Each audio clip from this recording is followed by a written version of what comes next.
છે. તો આ જ્ઞાની જે છે એ જ્ઞાની કેવી રીતે ભજે છે કે હું શ્રી કૃષ્ણનો નિત્ય દાસ છું અને મારી ફરજ છે, દાસની ફરજ છે કે ભગવાનની સેવા કરે. રાઈટ? એટલે દાસ જે છે એ હંમેશા ભગવાન પોતાના સ્વામીનું ભજન કરે. જેમ દાસ હોય એ પોતાના સ્વામીની સેવા કરે. સેવા એટલે જ ભજન. સેવા એ જ ભજન. ભજ સેવાયામ ધાતુ. સંસ્કૃતની અંદર ભજ શબ્દ જે છે એનો અર્થ સેવા. સેવાયામ, સેવવું એનો અર્થ જ ભજવું.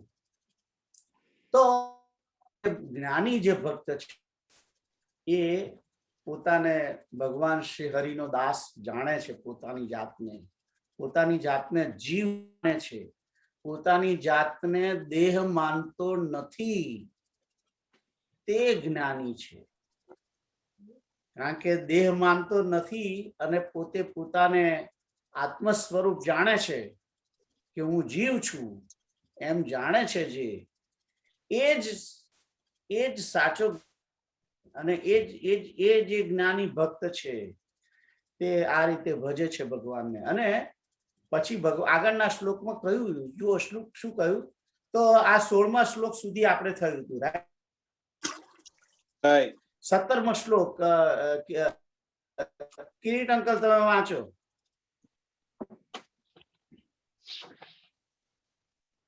કિરીટ અંકલ વાંચો તમે.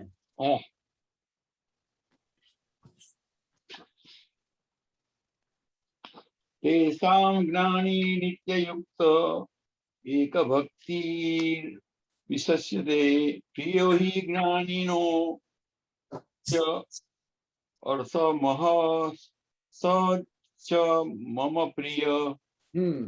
તો કે છે કે તેષાં જ્ઞાની નિત્યયુક્ત એક ભક્તિર વિશિષ્યતે પ્રિયો હિ જ્ઞાનિનોત્યર્થમ અહમ સચ મમ પ્રિય.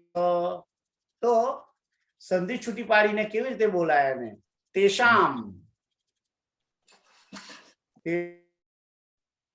આ બધા ચાર જે છે એની અંદર તેષામ એટલે કે આ જે મેં આગળ ચાર કહ્યા તેઓમાં, એમ.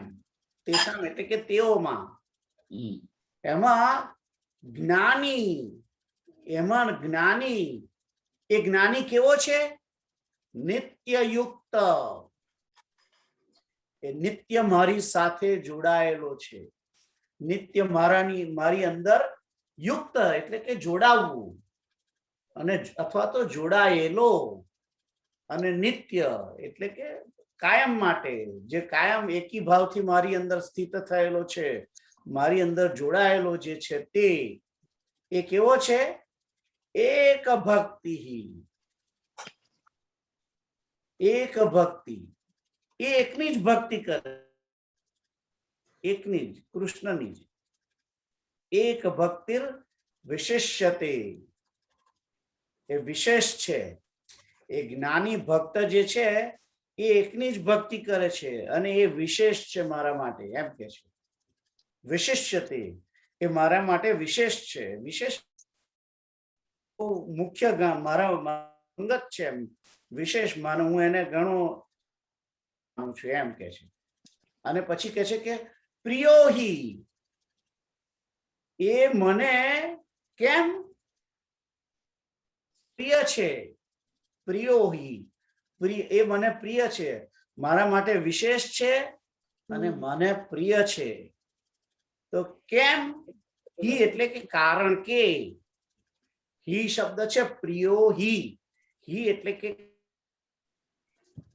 જ્ઞાનીનો ત્યર્થહમ અહમ સચ મમ પ્રિય. એટલે કે એ જ્ઞાનીને અહમ, કારણ કે જ્ઞાનીનો એટલે જ્ઞાનીનઃ, એમ બે વિસર્ગ એની ઉપર બે, એટલે એના કારણે બે કાનો માત્ર છે. અને અત્યર્થમ એટલે અતિ, અત્યંત, અતિ અથવા અત્યંત એવો પ્રિય છું એમ કે છે. પ્રિય ફરી શબ્દ છે પાછળ, છેલ્લો શબ્દ જે પ્રિય છે એ કે છે કે એ જ્ઞાનીને અત્યર્થ એટલે અત્યંત પ્રિય છું એમ કે છે. અને સચ મમ પ્રિય છે. આ જ્ઞાનીને હું પ્રિય છું અને એ મને પ્રિય છે એમ કે છે. તો તેષામ જ્ઞાન નિત્ય યુક્ત એક ભક્તિર વિશિષ્યતે પ્રિયો હિ જ્ઞાનિનોત્યર્થમ અહમ સચ મમ પ્રિય. તો જો કે મેં થોડીક ભૂલ કરી તમને કહેવામાં. મેં તમને પહેલા એવું કહ્યું કે તેષામ જ્ઞાની નિત્ય યુક્ત એક ભક્તિર વિશિષ્યતે, કે એ જ્ઞાની જે નિત્ય મારી સાથે જોડાયેલો છે એ એક ભક્ત એ વિશેષ છે. અને મેં કહ્યું કે મને પ્રિય છે, પણ એવું નતું. એકચ્યુઅલી પ્રિયો હિ જ્ઞાનિનોત્યર્થમ અહમ છે કે કારણ કે એ જ્ઞાનીને હું પ્રિય છું એમ કે છે. અને સચ મમ પ્રિય, અને તે મને પ્રિય છે એ રીતે. એટલે મેં ટ્રાન્સલેશનમાં થોડી ભૂલ કરી હતી પહેલી વખત જ્યારે હું બોલ્યો, ઇટ વોઝ રોંગ. એટલે પ્રિયો જે શબ્દ છે એ જ્ઞાનીની જોડે જાય છે. કઈ કૃષ્ણ પ્રિય છે એવું એમણે કહેવા માંગતા નતા પહેલી વખતે. પહેલા વાક્યની અંદર જે બોલ્યો હું, તેષામ એટલે તેઓમાં જ્ઞાની એક ભક્ત છે એ મને વિશેષ છે, કારણ કે એ જ્ઞાનીને હું અત્યંત પ્રિય છું.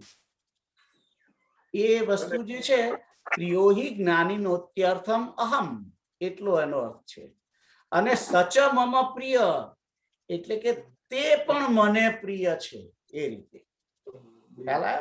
એટલે જે છેલ્લા 4 શબ્દો છે સચ મમ પ્રિય, એનો અર્થ છે તે મને પ્રિય છે. અને એની આગળના જે 12 છે એ જે છે તે કે હું જ્ઞાનીને હું અત્યંત પ્રિય છું એમ. કારણ કે જ્ઞાનીને હું અત્યંત પ્રિય છું અને તે મને પ્રિય છે. તો આવો એનો અર્થ થાય છે. તો આઈ હોપ બધાને ખબર પડે છે, રાઈટ? કોઈને ક્વેશ્ચન છે? Very good. તો આગળ જઈએ. તો કેતુલ તમે વાંચો 18મો શ્લોક.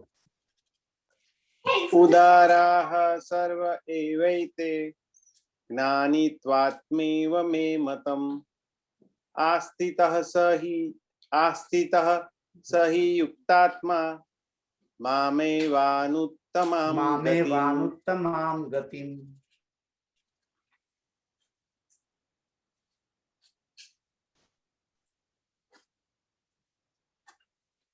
તમને લોકોને સંભળાય છે? હા, સંભળાય છે.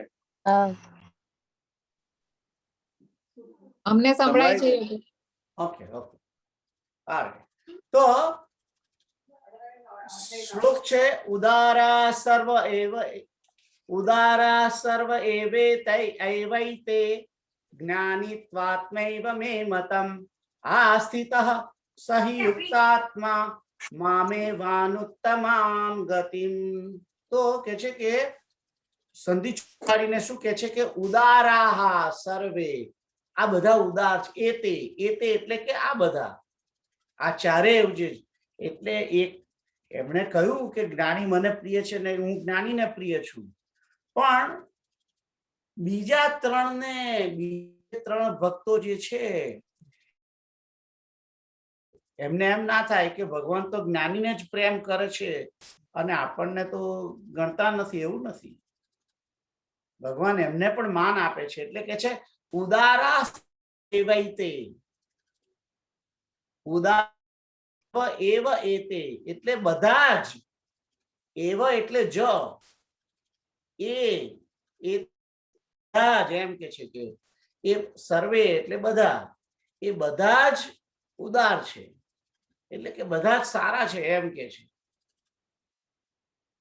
ઉદારાહ સર્વ એવૈતે, એ બધા સારા છે, ઉદાર છે. જ્ઞાની તુ આત્મા, જ્ઞાની ત્વામ ત્વાત છે ને એને બદલે એ શબ્દ જે છે તું આત્મા એવ મે મત, તો ત્વાત્મૈવ જે શબ્દ છે એને સંધિ છૂટી પાડવાની છે. તું આત્મા એવ મે ગતિમ મે મતમ, એમ સોરી, તું આત્મા એવ મે મતમ, એટલે કે એ કે છે કે એ જ્ઞાની જે છે તે તો સાક્ષાત મારો જ આત્મા છે એમ કે છે. જ્ઞાની તું આત્મા એવ મે મતમ, મારા મતથી એ જ્ઞાની મારો જ આત્મા છે એમ કે છે, મારું જ સ્વરૂપ છે એમ કે છે. આત્મા, આત્માનો અર્થ એકચ્યુઅલ આત્મા નહીં, એમ કે આત્મા એટલે એનું સ્વરૂપ છે, અથવા તો એની અંદર મારો ઘણો બધો અંશ છે એમ કહેવાનું છે, રાઈટ. અને પછી કે છે જ્ઞાની તું આત્મા એવ મે મતમ, મે મતમ એટલે કે મારો મત છે, રાઈટ. અને આત્મા એવ એટલે આત્મા જ છે, જ્ઞાની તો આત્મા જ છે એમ કે છે, એટલે કે મારો આત્મા જ છે એમ કહેવા માંગે છે. અને પછી શું કે છે, આ સ્થિત સહી યુક્તાત્મા મામ એવ અનુત્તમ મામ ગતિમ, અનુત્તમામ એટલે કે છે કે પણ જે જોડાયેલો જે છે યુક્ત આત્મા, આસ્થિત એટલે સ્થિત થયેલો, સામા સ્થિત થયેલો છે, મામ, જે મામેવ મામ એવ અનુત્તમ મામ ગતિમ, તો મામ જે છે, મામ એટલે કે મારામાં, એટલે કે છે કે એ યુક્ત આત્મા છે એ અતિ ઉત્તમ ગતિ સ્વરૂપે મારી અંદર જ સારી પેઠે સ્થિત છે. એટલે કે પેલો જ્ઞાની જે છે એ મુક્ત થયેલો, એ જ્ઞાની જે છે એ મુક્ત જેવો જ, મુક્ત અવસ્થા જેવો જ છે, એની વાસનાઓ મટી ગઈ છે, અને એ મોક્ષ સ્વરૂપ છે, ગતિ સ્વરૂપ મારી અંદર જ સારી પેઠે સ્થિત છે, સારી રીતે સ્થિત થયેલો છે, મારા આત્માની અંદર સ્થિત થયેલો છે, મારા ભજનની અંદર સ્થિત થયેલો છે, મારી અંદર લય પામેલો છે એમ કહેવા માંગે છે. ખ્યાલ આવ્યો? એટલે જે જ્ઞાની છે એ યુક્ત આત્મા, એ જોડાયેલો, મારા આત્માની જોડે જોડાયેલો આત્મા, એ અતિ ઉત્તમ ગતિ સ્વરૂપે મારી અંદર જ સારી રીતે સ્થિત થયેલો છે એમ કહેવા માંગે છે. I hope everybody understand this, right? કોઈના ક્વેશ્ચન છે આમાં? કારણ શું છે? કારણ એ છે કે પેલો જે જ્ઞાની જે છે એ જ્ઞાની હંમેશા પોતાને આત્મ સ્વરૂપ જીવ માને છે, પોતાને ભગવાન શ્રી હરિનો, ભગવાન શ્રી કૃષ્ણને પોતાનો, ભગવાન શ્રી કૃષ્ણનો પોતાને નિત્ય માને છે. અધ્યાસની અંદર તો છે નહીં. એ પોતાને પહેલી વસ્તુ શું છે કે એ વ્યક્તિ પોતાને શરીર માનતો નથી, એ પોતાને આત્મા માને છે, એ પોતાને જીવ માને છે, માને છે. એની સાથે સાથે એ પણ સમજે છે કે હું પરમાત્મા, હું એનો દાસ છું, હું એનાથી છું. જંગલનો જે ઋષિ છે, વનનો ઋષિ છે, એ ઋષિ ઉપનિષદની અંદર એ પૂછે છે પોતાના ગુરુને કે હું કોણ છું, હું કોણ છું. તો કોઈ તમને પ્રશ્ન પૂછે કે હું કોણ છું, ત્યારે એ જવાબ આપે છે, પોતાને હું કોણ છું જ્યારે આપે છે, એ પ્રશ્ન પૂછે છે શિષ્ય, ત્યારે એ કહે છે શિષ્યને કે તું તેનો છે, તું તેનો છે, તું તેનાથી છે. કોનાથી? પરમાત્માથી છે. આત્માનો છું અને પરમાત્માથી છે, પરમાત્મા વડે તારું અસ્તિત્વ છે એમ કહેવા માંગે છે. એ વેદનો ઋષિ પોતાના શિષ્યને કહે છે કે તું તેનો છું, તેના વડે છું. અને પછી કહે છે, બીજો ક્વેશ્ચન પૂછે છે, બીજા પછી જ કહે છે તું ત્વમ અસી, તું ત્વમ અસી. અસી એટલે છે, તું એટલે કે તે તું છે. તે એટલે ભગવાન પરમાત્મા શ્રી કૃષ્ણ, તે તું છે એમ કે છે. એટલે જ્યારે બીજો પહેલો પાઠ જ્યારે ગુરુ શિષ્યને શીખવાડે છે ત્યારે કહે છે કે તું તેના વડે છે, તું તેનાથી છે. એ બરાબર સમજી જાય અને માણસ પોતે સમજે કે હું કઈ આ શરીર નથી, મારું અસ્તિત્વ જે છે એનાથી છે. એ જ્યારે વસ્તુ સમજે ત્યારે જીવ પોતાને જાણે છે કે હું આ ભગવાન શ્રી હરિ શ્રી કૃષ્ણનો અંશ છું, એનો દાસ છું. અને ત્યાર પછી ગુરુ એને શીખવાડે છે કે તે તું છે. ઘણો સમય એ અધ્યાસમાં રહે એ જીવાત્મા કે હું એનો છું, મારું અસ્તિત્વ એના વડે છે. આપણે બધા હજુ એ જ સમજતા નથી કે આપણું અસ્તિત્વ એના કારણે છે. એ પહેલું સમજીને એ પહેલું ઠસાવાનું છે. ઉપનિષદનો ઋષિ જે છે એ પોતાના શિષ્યને એ જ કહે છે કે તું તેનાથી છે. અને એ બરાબર સમજી લે, પોતે જાણી લે કે મારું અસ્તિત્વ તો એનાથી જ છે, અને પોતે બરાબર શરણાગત થયો હોય ત્યાર પછી ગુરુ બીજો ઉપદેશ આપે કે તે તું છે, કે તું એમ પણ તે તું જ છે એમ કે છે કે ત્વમ અસી એટલે તે તું છે. એટલે એ સમજાવે એટલે પછી એ શિષ્યને કહે ગુરુ કે તારે બધાને કહેવાનું કે તે તું છે, તે તું છે, તે તું છે.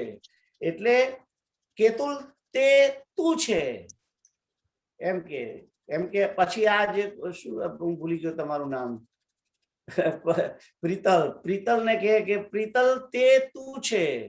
એટલે બધાને પેલો શિષ્ય છે, શિષ્ય પ્રણામ કરીને કે તત્વમસી એટલે તે તમે છો, હું તમને જય શ્રી કૃષ્ણ કહું છું, જય સિયારામ. એ શું, એ બધું શું છે? એ જે જય સિયારામ કહીએ છીએ એ એકચ્યુઅલી એ જ કહે છે કે તે તું છે. એનો અર્થ છે તત્વમસી. એ તત્વમસી વસ્તુ છે. તે ત્વમ અસી, અસી એટલે છે, તે તું છે. એટલે તે તું છે બધાને કયા કરે ત્યારે ભગવાન એ ગુરુ શીખવાડે શિષ્યને કે ત્યારે દરેકને આવું કહેવાનું કે તમે જ કૃષ્ણ છો, તમે જ ભગવાન છો, તમે જ ભગવાન છો, તમે જ ભગવાન છો. એટલે પેલો શિષ્ય આખું ઘણા વર્ષો સુધી એ પ્રેક્ટિસ કરે છે કે તમે ભગવાન છો, તમને પ્રણામ, તમે ભગવાન છો. એટલે દરેકની અંદર પરમાત્માનું દર્શન કરે છે. અને પરમાત્માનું દરેક હોય, દરેકની અંદર ભગવાનને જોતો હોય ત્યારે એવો ભગવાનમય થઈ ગયો હોય, એ પોતાને એ બીજાની અંદર ભગવાનનું દર્શન કરતો હોય, પોતાના સ્વામી તરીકે માને છે બીજાને.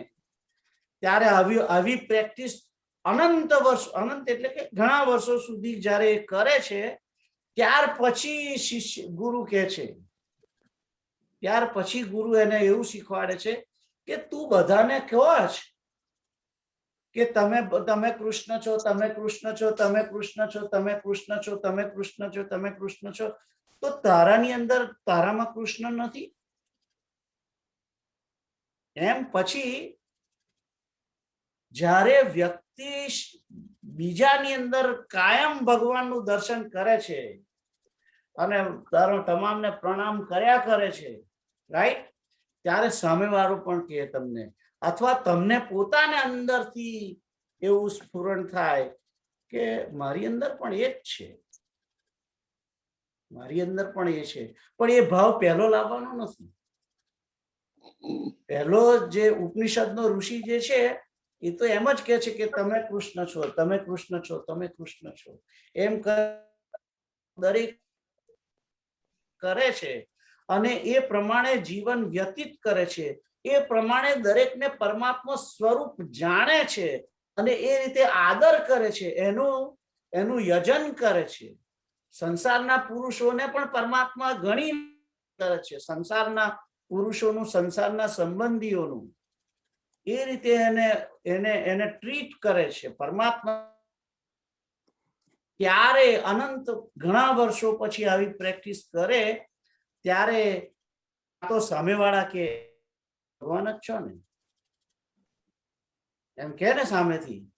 એટલે પેલો પોતાની જાતે પછી શિષ્ય એને પણ અંદરથી થાય કે હું પણ બ્રહ્મ છું, મારી અંદર પણ ભગવાન શ્રી કૃષ્ણ છે. ત્યારે એ બોલે અયમ આત્મા બ્રહ્મ, એમ પહેલું નથી બોલવાનું, રાઈટ. તો આ પ્રોસેસ જે ગુરુ અને શિષ્ય વચ્ચે હોય છે કે વનનો જે ઉપનિષદનો ઋષિ અને ઉપનિષદનો શિષ્ય એ કેવી રીતે આ પોતાનું આખી જે યાત્રા છે એ પૂરી કરે છે, એના વિશે મેં તમને કહ્યું. તો આપણે વાત ચાલતી હતી કે આમાં આવ્યું કે તે એ મારો આત્મા છે એવો મારો મત છે, કારણ કે સહ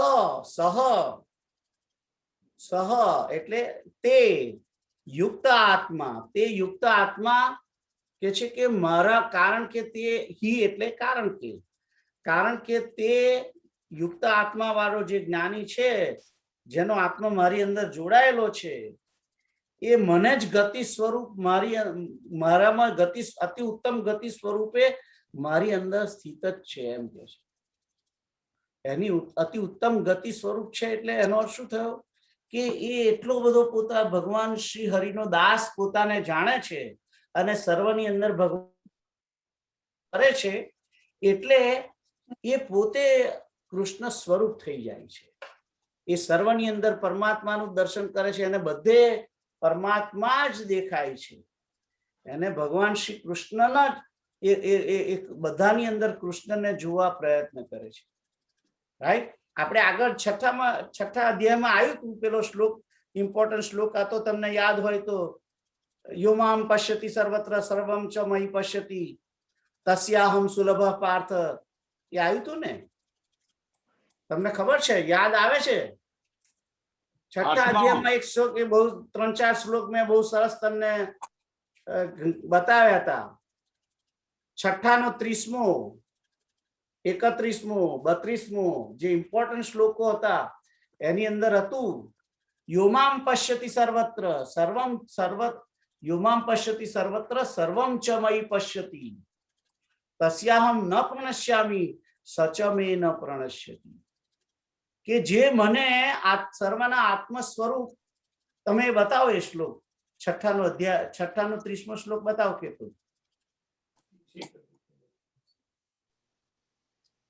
તો કે છે કે યોમામ, જે મને જુએ છે સર્વત્ર, અને જે સર્વભૂતોને વાસુદેવના અંતર્ગત જુએ છે, છઠ્ઠાનો 30મો.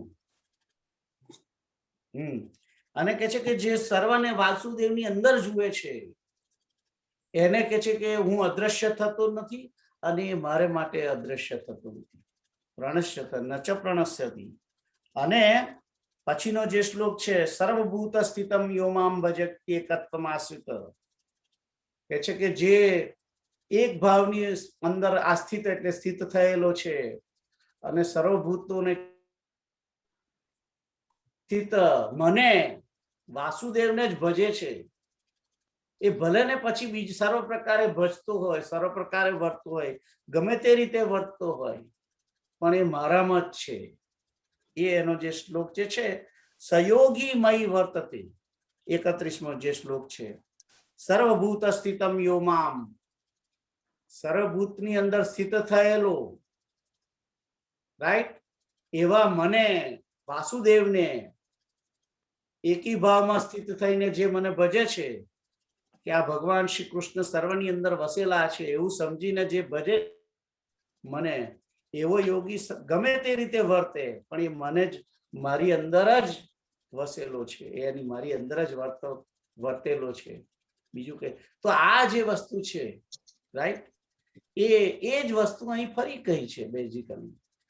કારણ કે જે સર્વની અંદર પરમાત્માનું દર્શન કરે છે ત્યારે એને એક વખત એમ પણ થાય છે કે એ કારણ કે, અને બીજું પણ એક કારણ છે, જુઓ તમે, કે જ્યારે વ્યક્તિ સર્વની અંદર પરમાત્માનું દર્શન કરે છે કે દરેકની અંદર પરમાત્મા છે, અને એમ સમજીને પ્રામાણિકતાથી સંસારની અંદર પોતાનું જીવન ચલાવે, એ સર્વને પરમાત્મા માને એટલે કોઈની જોડે કોઈની અંદર દોષ દર્શન કરતો નથી, એ કોઈની સાથે દ્વેષ કરી શકતો નથી, એ કોઈની જોડે અન્યાય કરતો નથી, કોઈની સાથે અપ્રામાણિક તરીકે વર્તતો નથી, કોઈની જોડે કોઈને દુઃખ થાય એવું વર્તન કરતો નથી, મન વચન અને કર્મ વડે. બીજાની અંદર દુઃખ થાય એવું મન વચન વડે ક્યારેય એનું વર્તન ના હોય, કારણ કે એ સામેવાળાને ભગવાન શ્રી કૃષ્ણ માને છે, એની અંદર ભગવાન શ્રી કૃષ્ણ રહેલા છે એમ માને છે, બીજાને જીવ સ્વરૂપે માને છે. જ્યારે તમે પોતે પોતાને જીવ માનો છો, પોતે પોતાને જીવ સ્વરૂપે જુઓ છો, સામેવાળાને જીવ સ્વરૂપે જુઓ છો, ત્યારે શું થઈ જાય છે ખબર છે તમને? આપણે બધા એરપોર્ટ પર જેમ પ્લેનની રાહ જોઈને બેઠા હોઈએ અને બાજુની સીટ ઉપર આવીને કોઈ ધોરિયો બેસે કે કોઈ બી ચાઇનીઝ બેસે કે જાપાનીઝ બેસે, એની જોડે જેમ તમે પ્રેમથી વાતો કરો છો, તે તમામ જીવોની સાથે પ્રેમથી વર્તવાનું છે. એની જોડે ઝઘડો કરવાનો નથી, ઝઘડો કરવાનો અર્થ નથી, કારણ કે આપણે હમણાં બોલાવશે, પેલો બોર્ડિંગ આવશે ત્યારે આપણે જવાનું છે અહીંથી. અહીં આ જે પેલો શું કહેવાય, આ જે એનો ઝોન છે,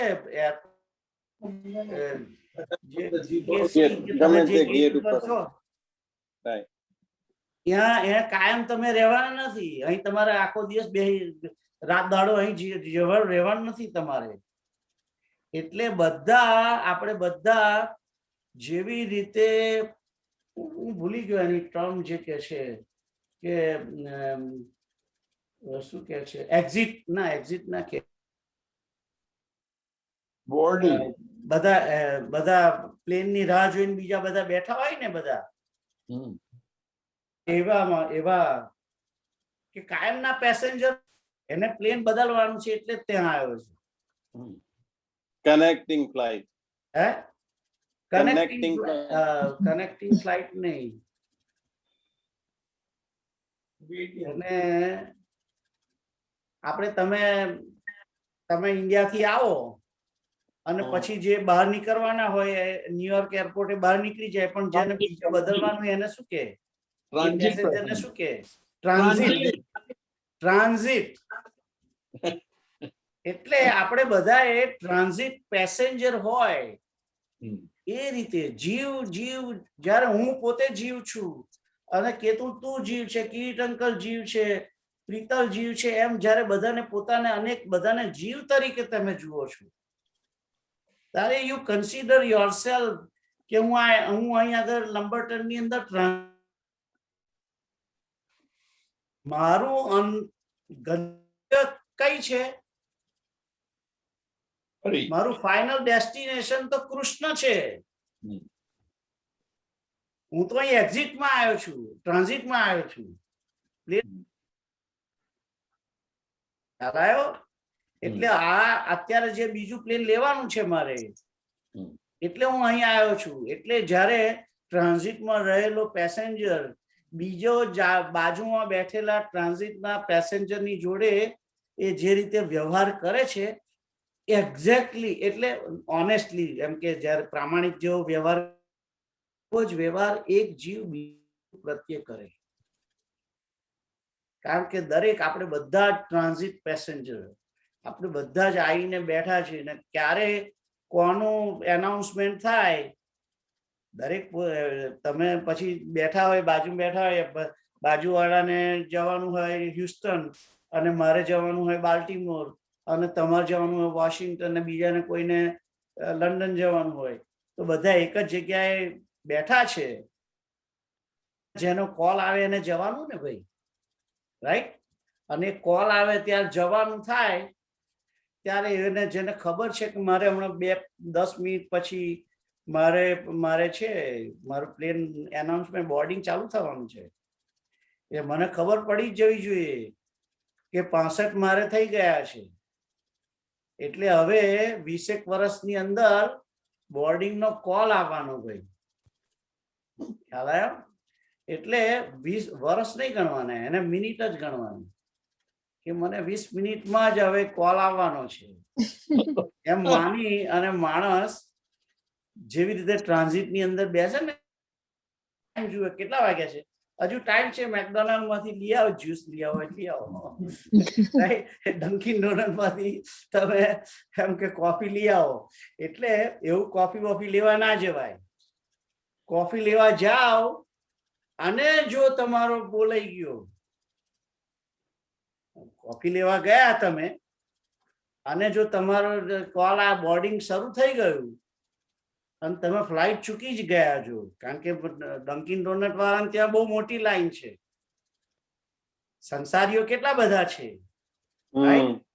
એ સંસારીઓની જોડે એમની જોડે લાઈનમાં ઉલઝી જશો તમે, તો તમે તમારું પ્લેન ખોઈ બેસશો, રાઈટ? એટલે દરેકે યાદ રાખવાનું છે, દરેકે તમારી પેટી, તમારી બેગ તમારી જોડે હોય, બેગ તમારી જોડે હોય, તમારો પાસપોર્ટ, તમારો જે બધું જે જોડે લઈ જવાનું છે, અંદર બોર્ડિંગ કાર્ડ બધું જોઈએ જોડે. એટલે બોર્ડિંગ કાર્ડ ને બધું જે છે એ જ સ્મરણ ભગવાન શ્રી હરિનું, એ ભગવાન કૃષ્ણ, એ બોર્ડિંગ કાર્ડ જોડે જોડે રાખવો પડે. એ કાર્ડ ખોવાય ટાઈમે જ્યારે જવાનું થાય અને પેલી જે એર હોસ્ટેસ માગશે તમારી જોડે, કાર્ડ છે તમારી જોડે, કાર્ડ નહીં હોય તો પછી તમને બેસવા ના દે. એટલે એ પછી કે ના તમારો જો કાર્ડ તો છે નહીં, બોર્ડિંગ કાર્ડ નથી, તો એટલે સ્મરણ, અંતકાલે જો તમને પરમાત્માનું સ્મરણ ના હોય, એ જ તમારું બોર્ડિંગ કાર્ડ. અને એ બોર્ડિંગ કાર્ડ એટલે પછી પેલું તમને એ પ્લેનમાં બેસવા ના દે.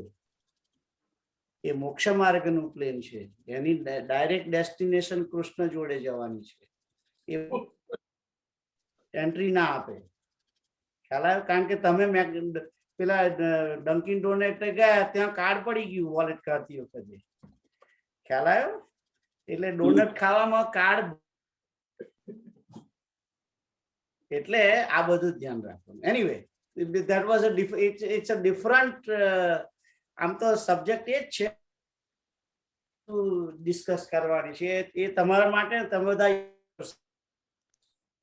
સમય છે, હજુ તો તમે એટલું ફરી આવશો, આખા બીજા એરોડ્રામના બીજા સેક્શનમાં જઈને ફરી આવો તો વાંધો ના આવે, તમારો ટાઈમ છે. પણ તમારે એ જોવાનું છે કે કાર્ડ ખોવાય નહીં. કાર્ડ જે છે, પાસપોર્ટ હાથવી રાખવો પડે, પાસપોર્ટ ને કાર્ડ હાથવી રાખવાનું. અને કારણ કે જયારે જવાન થશે ત્યારે કાર્ડ માંગશે, બોર્ડિંગ કાર્ડ છે તમારી જોડે, તો કાર્ડ, કારણ કે બધું થઈ ગયું, સિક્યોરિટી ચેક થઈ ગયું, કે બોર્ડિંગ કાર્ડ ખોવાવું ના જોઈએ. આ સિક્યોરિટી ચેક છે એ જ મનુષ્ય જન્મ છે બેઝિકલી, રાઈટ? તો એને સિક્કો માર્યો છે પેલા કાર્ડ ઉપર, રાઈટ? એટલે એ કાર્ડ પછી તમારે એ મનુષ્ય જન્મ તમને આપ્યો છે, એ સ્મૃતિ માટે આપ્યો છે. ભગવાનનું સ્મરણ કરવા માટે. એ બધી વસ્તુ આવે છે 8મા અધ્યાયમાં આવશે. એનીવે આપણે બહુ આગળ એટલું બધું જવું નથી, પણ વાત આપણે ચાલતી હતી અનુત્તમામ ગતિ મામ એવા સ્થિતા, કે જે મારી જોડે જોડાયેલો છે એ અતિ ઉત્તમ ગતિ સ્વરૂપ એ મારી અંદર સારી રીતે સ્થિત છે.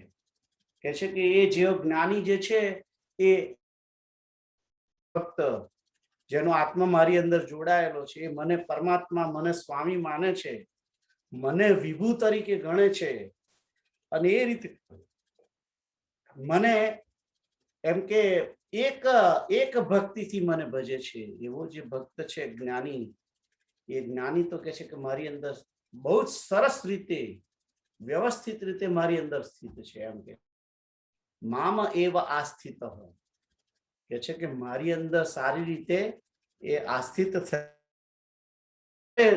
ચેન્જ કરી દેજો. 7મા 18મો અધ્યાય 7મા 18મો શ્લોક કરવાનો હતો. So, Yogis Kaka. હા, So, આ જ્ઞાની ભક્ત, ભગવાને 4 પ્રકારના ભક્ત કયા, રાઈટ? એમાં જ્ઞાની એ સૌથી ઉત્તમ ભક્ત કયો. So, આ જ્ઞાની અને આપણે આગળ જે બધા ભણ્યા યોગી, સન્યાસી, એ સેમ જ થિંગ? યોગી સન્યાસી ક્યાં ભણે? I mean, આગળના અધ્યાયમાં તો કર્મ સંન્યાસ યોગ ને બધું આવ્યું હતું ને. જ્ઞાની આગળના અધ્યાયમાં સન્યાસી વિશે ને બધા જ્ઞાન વિશે અને યોગ વિશે ભણ્યા ને આપણે. Yeah. Is it the same thing? Same, right?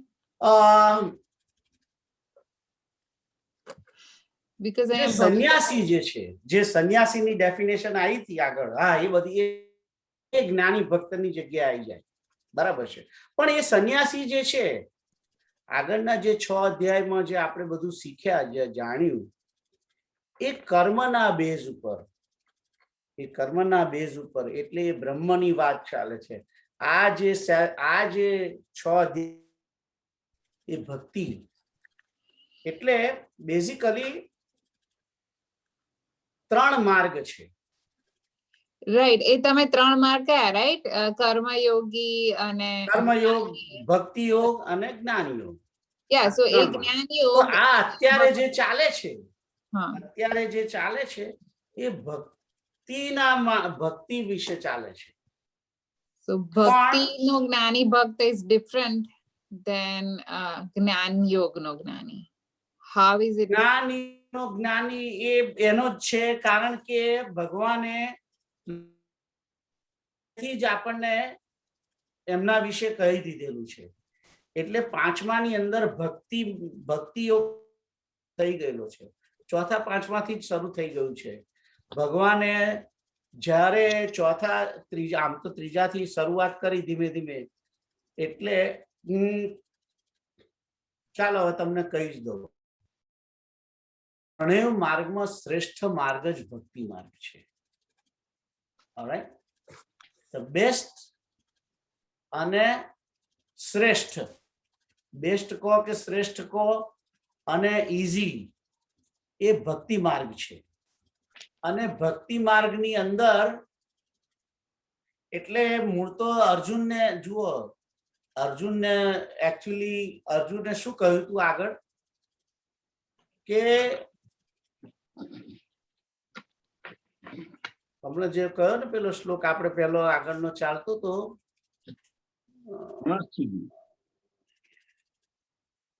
પશ્ચંતી પ્રાણસ્યતિ.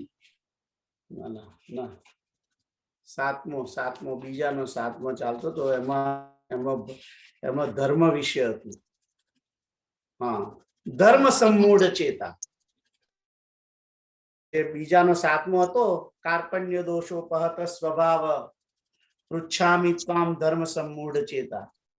ધર્મના વિષયમાં હું મૂળ છું, મને ખબર નથી કે મારે શું કરવાનું છે. ગૂંચવાયેલો એ છે કે મારે મારો પુત્ર ધર્મ,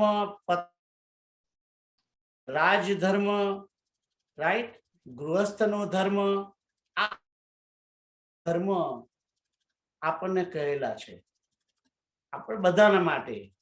કે આપણી દરેકની જોડે એમ કે તમે નોકરી કરતા હોય તો તમારો નોકરીનો પણ ધર્મ હોય કે ભાઈ તમે તમારા નોકરીનું જે કઈ તમારા રૂલ્સ એન્ડ રેગ્યુલેશન એને એ નોકરીનો ધર્મ. પોતાના સ્વામીને પ્રામાણિક રહેવું, એને એની જોડે પેલું શું કહેવાય, એને જોડે લોયલ રહેવું, એ બધું સ્વામી ધર્મ. એવી રીતે રાજધર્મ હોય. રાજધર્મ એ ક્ષત્રિયોને માટે, બ્રાહ્મણનો ધર્મ જુદો, ગૃહસ્થનો જુદો. એટલે વર્ણાશ્રમના ધર્મો અને આશ્રમ. જો તમે બ્રહ્મચર્યમાં હતો તો બ્રહ્મચર્યનો ધર્મ, બ્રહ્મચારીનો ધર્મ. ગૃહસ્થ તો ગૃહસ્થનો ધર્મ. વાનપ્રસ્થ હોય તો વાનપ્રસ્થનો ધર્મ, અને સંન્યાસી હોય તો સંન્યાસીનો ધર્મ.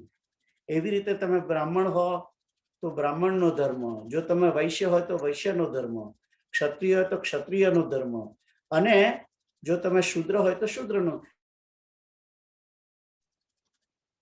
ધર્મ અનેક છે, પણ આ બધાને એટલે ભગવાન આને આ મૂંઝાયેલો છે. ધર્મ સમૂઢ ચેતા, એટલે કે છે કે હું ધર્મના વિષયમાં મૂળ છું, એટલે તમે મને કારક કહો. એટલા માટે ભગવાને છેલ્લે એને કહ્યું સર્વ ધર્માન પરિત્યજ્ય મામેકમ શરણમ વ્રજ. 18મા અધ્યાયની અંદર 60ની આજુબાજુ એ શ્લોક છે, તમને બધાને ખબર જ હશે. સર્વ ધર્મ એ મુખ્ય જે મુખ્ય છેલ્લો ઉપદેશ છે ભગવાનનો, એ જ છે 66મો શ્લોક, 18માનો 66મો શ્લોક. પરિત્યજ મામેકમ શરણમ વ્રજ. એ હા બસ આ રાઈટ. એ સર્વ ધર્માન પરિત્યજ કે છે કે તું બધા ધર્મોને બધું છોડી દે, તમામ ધર્મો, તમામ કર્તવ્યો બધું છોડી દે, મામ એકમ શરણમ વ્રજ. વ્રજ એટલે આવ, બધું છોડી. અને કે છે કે હું તને અહમ ત્વા સર્વ પાપેભ્યો મોક્ષયિષ્યામિ મા શુચ. અને આ બધા પાપ તને મને આનું પાપ લાગશે, આમ થશે, આમ થશે, તેમ થશે, એ બધાથી હું તને છોડાવીશ. એટલે ભગવાન આખી શ્રીમદ ભગવદ ગીતાની અંદર શ્રી સંદેશ જે છે, રાઈટ, એ 2 શ્લોકની, આ 66 ને એની ઉપરનો 65મો બતાવજો. હા બસ. ભવ મદ ભક્તો મદ્યાજી મામ નમસ્તુ. તું કે છે કે મારામાં મન વાળો થા, મારો ભક્ત બન, મારું યજન કર, મને નમસ્કાર કર. મને ફરી બીજા શ્લોકમાં કહ્યું સર્વ ધર્માન પરિત્યજ્ય મામેકમ શરણમ વ્રજ.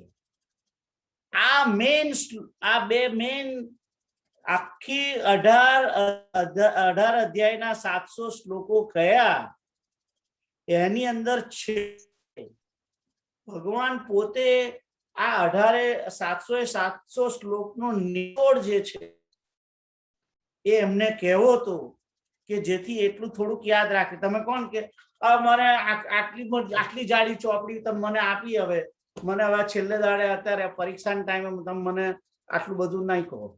એના બદલે મને તમે એમ કહો. પછી શું આવે, આપણે એસએસસીમાં ભણતા તે વખતે શું હતું, હિન્દી 2 દિનો મેં.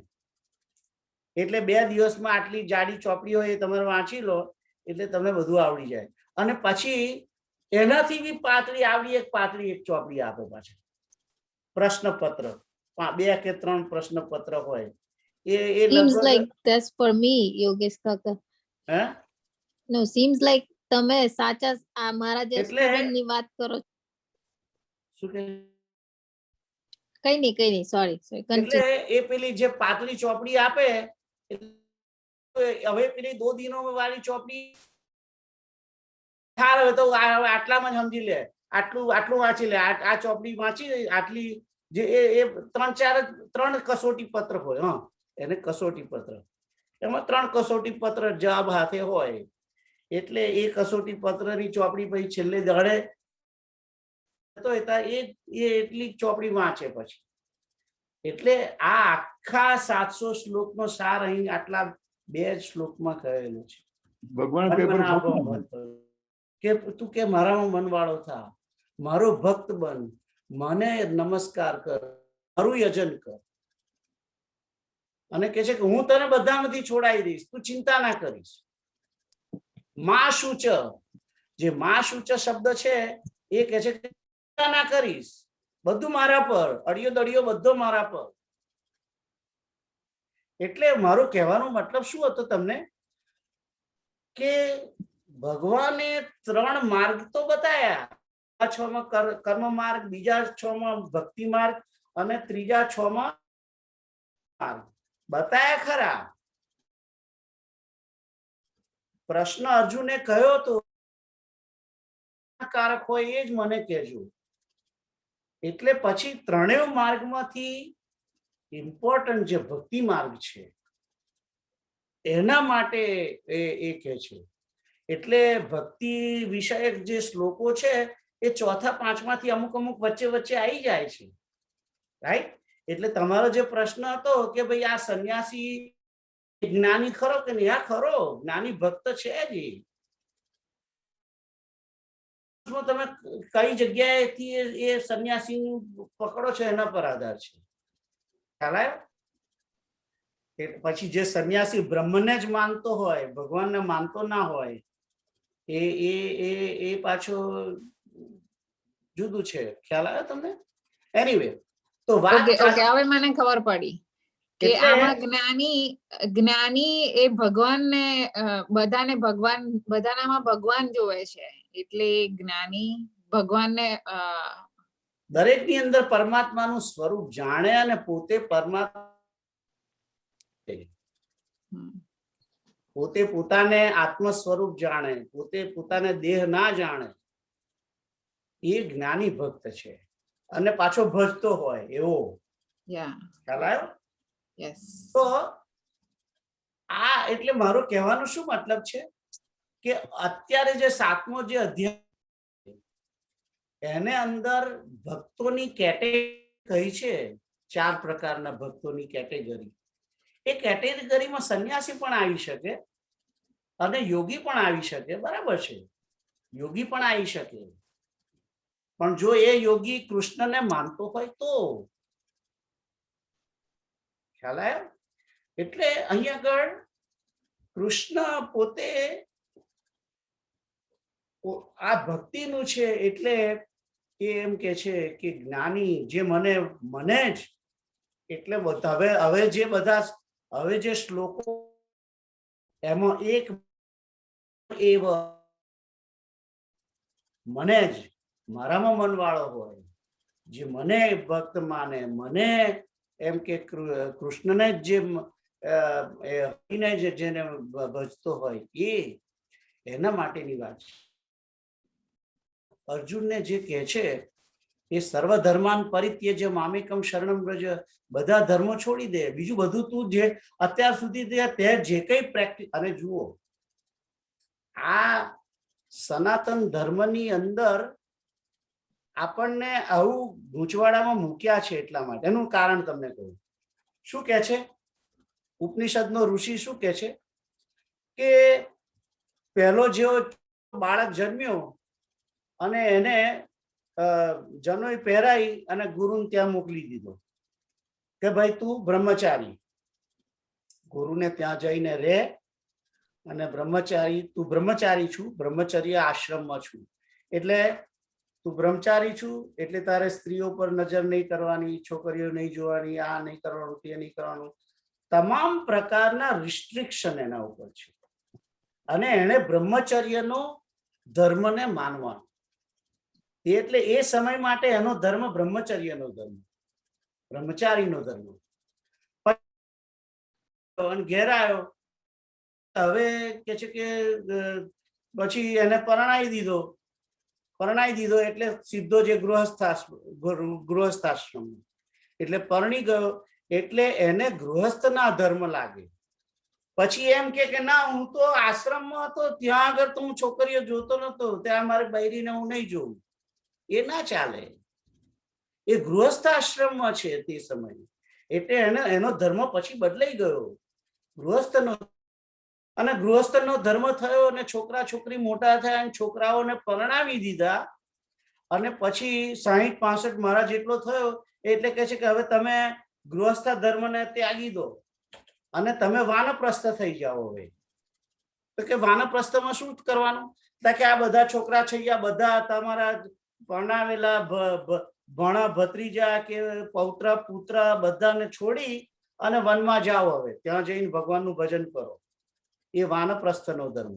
એટલે પહેલા એને કશું કોઈને મળવાનું, કોઈ સ્ત્રીને જોવાનું નથી. પછી કહે છે કે હવે તમારે બધાને સાચવવાના, તમારે બધાનું ભરણ પોષણ કરવાનું અને તમારે ગૃહસ્થ ધર્મનું પાલન કરવાનું. અને પછી હવે 25 વર્ષ પછી કહે છે કે હવે તમે અને હવે તમે કહે છે કે વાનપ્રસ્થમાં જાઓ, વનમાં જાઓ. અને પછી વનમાં ગયો ત્યારે વનમાં ગયા પછી પાછો કહે છે કે હવે આ જે તમે કરો છો, જે તમે ભજન ભગવાનનું કરો છો અને આ રોજ યજ્ઞ કરો છો અને જે જપ તપ બધું એ બધું છોડ દો. ચાલો હવે આ કપડા બપડા નહીં પહેરવાના. હવે તમારે સંન્યાસી થઈ જવાનું છે. કમંડળ લઈ લો અને કોઈ કપડું પહેરવાનું નથી તમારે. એટલે સંન્યાસી નો ધર્મ. પછી તમારે ભીખ માગીને ખાવાનું. વાનપ્રસ્થની અંદર તો એને વાનપ્રસ્થનો જે આશ્રમનો જે વ્યક્તિ છે એને ખાવા બનાવવાનું ને આ બધું કરવાનું. કઈ રસોડું ચલાવવાનું નથી એવું નથી. વાનપ્રસ્થમાં એને રસોડું ચલાવવાનું. પણ પછી વાનપ્રસ્થ છોડીને એને સંન્યાસી કે હવે તારે ખાવાય નહીં બનાવવાનું, તારે માગીને ખાવાનું. એટલે સનાતન ધર્મની અંદર ઘડીએ ઘડીએ ધર્મ બદલાય છે. તમે જુઓ, ધર્મ બદલાય છે ને, ધર્મ બદલાય છે. અને વર્ણ પ્રમાણે પણ જુદા જુદા ધર્મો છે. એટલે ભગવાનને કહેવું પડ્યું કે સર્વ ધર્માન પરિત્યજ. આ બધા ધર્મ તું છોડી દે. બસ માનો એક જ ધર્મ, એક જ ધર્મ. ગમે તે આશ્રમમાં હો, તું બસ મને ભજ, મન મના ભવ, મારામાં મન રાખ. આજે 65મો શ્લોક છે ને, મારામાં મન રાખ. તું તારી સ્ત્રી પુત્રો તારા છોકરા છૈયા મા બાપ બધાને રાખ, એની જોડે રહે, ખાઈ પીને મસ્તી કર, મૂવી જો, ટીવી જો, જે સિરિયલ, પણ મારામાં મન રાખ. ભગવાને કશું છોડવાનું કહ્યું નથી. આખી 700 શ્લોકની ગીતા છે, એમાં કશું ત્યાગવાનું નહીં કહ્યું. કાલે પેલા બેન આપણને કહેતા હતા કે હું મારે સુગર નહીં ખાવાની, આ નહીં ખાવાનું, તે નહીં ખાવાનું. ભગવાન કશું કહેતા નથી કે તમે આ ના ખાશો. રાઈટ? ભગવાને બનાવ્યું છે આપણા માટે. રાઈટ? એટલે કે છે કે બસ તું મારામાં મન રાખ, મારામાં મન રાખ. હવે મારે કશું ખાવાનું ના હોય વસ્તુ, એટલે પછી મન ઘડીએ ઘડીએ ત્યાં જાય. મેં વચ્ચે કોક છોડી દીધી એટલે મને જ્યારે મારા ઘરમાં કોક આવે કે કોક ડબલું ખોલે એટલે મારું મન ત્યાં જાય. મન જાય જ ને. હું પીવું નહીં પણ મારું મન તો ત્યાં જાય ને. અને ભગવાન તો એમ કે છે અહીંયા આગળ કે તું મન મારામાં રાખ. તાર ભાઈ તું પી લે ને પણ ભગવાનમાં મન રાખ. ખ્યાલ આવે? આ સંસાર, આ જગત જે બનાવ્યું ભગવાને, એ આ દેહને માટે બનાવ્યું છે. દેહના માટે જગત બનાવ્યું છે, બરાબર છે. પણ એટલે વસ્તુને વ્યક્તિનો પેલો એ નથી કરવાનો. પણ જોડે જોડે ખાસ મેઇન વસ્તુ શું છે? પરમાત્માને ભૂલવાના નથી. મન મના ભવ. ભગવાનને તું યાદ રાખીને ભગવાનને ધરાઈને ખા, બધું વાંધો નથી તને. રાઈટ? એટલે મન મના ભવ. મત ભક્તો, મારો ભક્ત બન. બીજા કોઈનો ભક્ત ના બનીશ, તું મારો ભક્ત બન. અને કે છે કે મત વ્યાજી મામ, મારું જ યજન કર, મારું પૂજન કર, મને નમસ્કાર કર. અને તું આટલું કરીશ તો પછી બધી જવાબદારી મારી. સર્વ ધર્માન પરિત્યજ્ય મામેકમ શરણમ વ્રજ અહમ ત્વા સર્વ પાપેભ્યો મોક્ષયિષ્યામિ. હું તારા બધા પાપોથી તને છોડાવીશ. ચોખ્ખું લખ્યું છે. આટલી ગેરંટી કોણ આપે? ઓલ ઇન્ડિયા ઇન્સ્યોરન્સ પોલિસી પણ નથી આપતી. આમ કરીને લોગો આપે છે પણ કોઈ કરતું નથી, રાઈટ? આપણે ઇન્સ્યોરન્સ ઘરનો લઈએ છે ને, ગાડીઓનો લઈએ છે ને, હે બહાના કાઢીને છટકી જાય છે કે ના આ તમારે એમાં ના આવે, પેલું ના આવે. નીચે નીચે નાની ઝીણા અક્ષરથી શરત લખી છે એ તમે રીડ નથી કરી. તમારે $500 પહેલા ડિડક્ટિબલ છે આલવાના. પહેલા ભગવાન એમ કહેતા નથી કે પહેલું થોડુંક પાપ તારી જાતે તારે ભોગવવાનું, પછીનું પાપ જે 500 ગ્રામથી વધારેનું પાપ હોય એ મને આપજે, એ હું કરીશ, ટેક કેર કરીશ, એવું નથી કહેતા. અહીં તો ફૂલ ઇન્સ્યોરન્સ છે સાહેબ, ફૂલ ઇન્સ્યોરન્સ છે. આવો ઇન્સ્યોરન્સ કોઈ ના આપે વગર પ્રીમિયમ. પ્રીમિયમ લો. વાહ વાહ. પ્રીમિયમ નું મોટું સર્વસ્વ અર્પણ કરવાનું. વગર પ્રીમિયમે આપે છે, રાઈટ? અને માં શું છે કહ્યું? તું ચિંતા ના કરીશ, હું બધું કરીશ, હું બધું કરીશ કહ્યું છે. એટલે અર્જુને જુઓ, અર્જુને તો આ કયા પહેલાથી જ એમણે તો રથની દોરડું આપી દીધું છે. રથની જે ડોર છે, રાઈટ, એ ડોર જે છે રથની પેલી લગામ, એના જીવન રથની લગામ. કઈ રથની લગામ એટલે લગામ નથી આપી એમને, ખરેખર પોતાના જીવન રથની લગામ આપી છે, રાઈટ?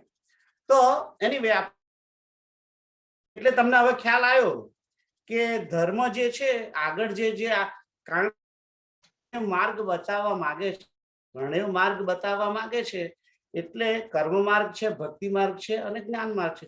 પણ સૌથી સહેલામાં સહેલો, શ્રેષ્ઠમાં શ્રેષ્ઠ માર્ગ જે છે એ ભક્તિ માર્ગ છે. અને આ હું નથી કહેતો, બ્રહ્માએ 3 વખત વેદોને વિચાર્યા, 3 વખત વેદોને વાંચ્યા.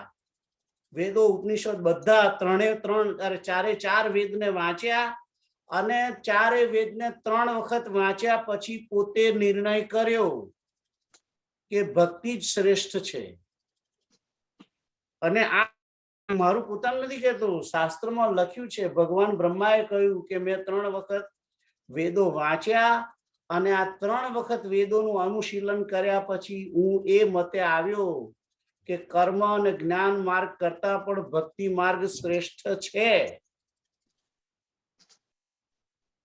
એટલે આ જે ભક્તિ મૂળ શ્રીમદ ભગવદ ગીતા જે છે એ ભક્તિનો જ માર્ગ છે. ભક્તિ. અને આમાં કેવું છે કે આ ચશ્મા જે એ લાલ રંગના હોય અને હું આમ કરીને જોઉં તો મને બધું લાલ દેખાય ને. ભૂરા ચશ્મા પહેર્યા હોય તો પછી મને બધું ભૂરું દેખાય. યલો કલરના ચશ્મા પહેર્યા હોય તો યલો દેખાય. એવી રીતે આ શ્રીમદ ભગવદ ગીતાને અનેક મહાપુરુષોએ જે કહ્યું છે બધું, એ ભગવદ ગીતાને દરેક જણે પોતપોતાના મનની અવસ્થા પ્રમાણે એને જોઈ છે. ગાંધીજીએ ખાલી એની અંદર સમત્વ યોગ જોયો છે, એની અંદર ખાલી એમ કે નિષ્કામ માર્ગ, કર્મ માર્ગ જોયો છે. તો કોઈ એની ગીતાને ખાલી પેલા જે ચોપરા છે, બી.આર. ચોપરા એ ગીતા મહાભારત બોલે તો એમ જ કે કર્મણ્યેવાધિકાર અસ્તિ મા ફલેષુ કદાચન. એને કર્મ માર્ગ, કારણ કે એના ચશ્મા પીળા કલરના છે, મારા ચશ્મા ભૂરા કલરના છે, એટલે મને ભક્તિ દેખાય. કોઈના ચશ્મા લાલ હોય તો એને જ્ઞાન દેખાય. ખ્યાલ આવ્યો? એટલે એનું કારણ શું છે ખબર છે તમને? એનું કારણ એ છે કે ભગવાન પોતે શ્રી કૃષ્ણ નિર્ગુણ છે અને એ નિર્ગુણ હોવાને કારણે એમની વાણી પણ નિર્ગુણ છે. અને એ નિર્ગુણ વાણી જે છે એને જે કલરના ચશ્મા પહેરો એ પ્રમાણે એને એ દેખાય. ખ્યાલ આવે છે તમને? ભગવાનના જે શ્લોકો શ્રીમદ ભગવદ ગીતાની અંદર દરેક મોટી થાળી હોય, રાઈટ, 56 ભોગની થાળી હોય, એમાં કોઈને શ્રીખંડ ભાવતો હોય, કોઈને ફૂલવડી ભાવતી હોય, કોઈને વાલનું શાક ભાવતું હોય, કોઈને દાળ ભાત ભાવતા હોય, કોઈને કઢી ભાવતી હોય, રાઈટ, કોઈને ભાજી પાઉં કે કોઈને બટાકા વડા, તો કોઈને ડાકોરના ગોટા, બધું જ મૂક્યું છે, ખમણ ને આ તે ઢોકળા ને બધું જ. તો એમાં જેને જે ભાવતું હોય,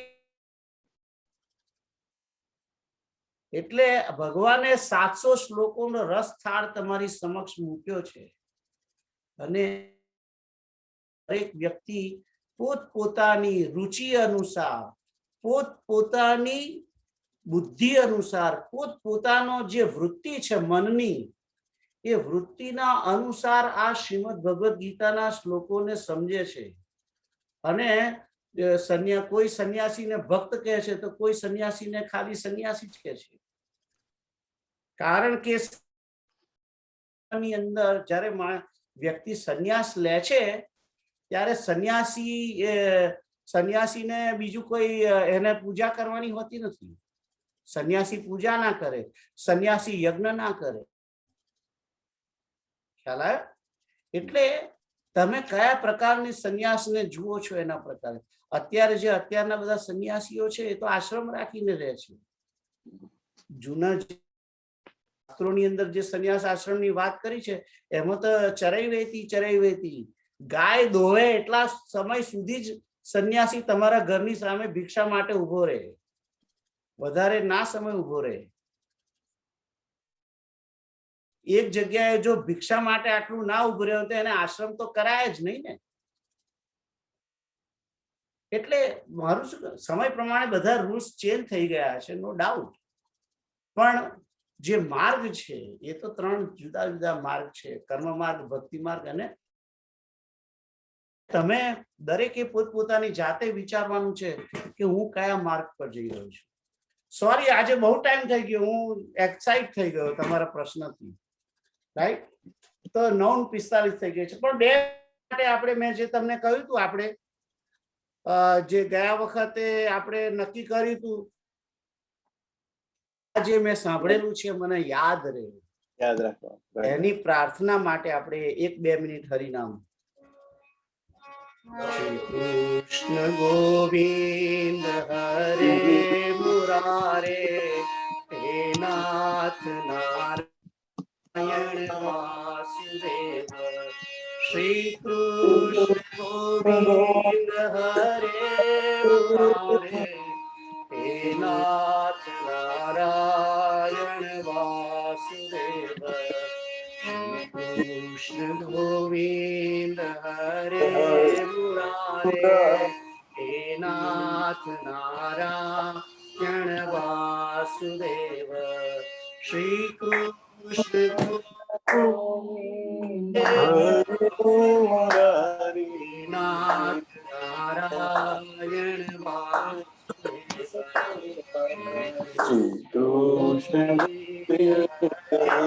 મુરારે, હે નાથ નારાયણ વાસુદેવ.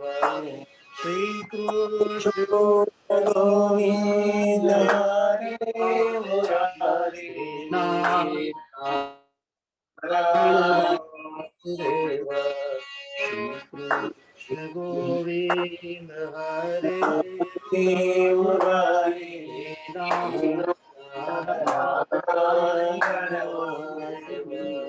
શ્રી કૃષ્ણ હે નાથ નારાયણ વાસુદેવ.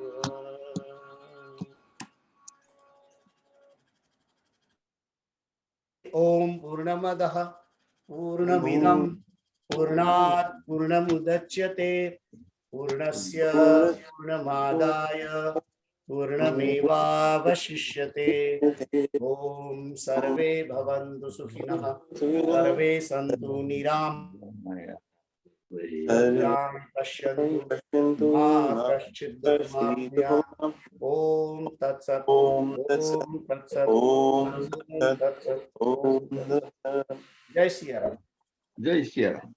સોરી ટાઈમ નતો સિયારામ. એટલે નહીં તો જે કોઈ ક્વેશ્ચન હોય એ તમે લખી રાખજો. Next time we will discuss.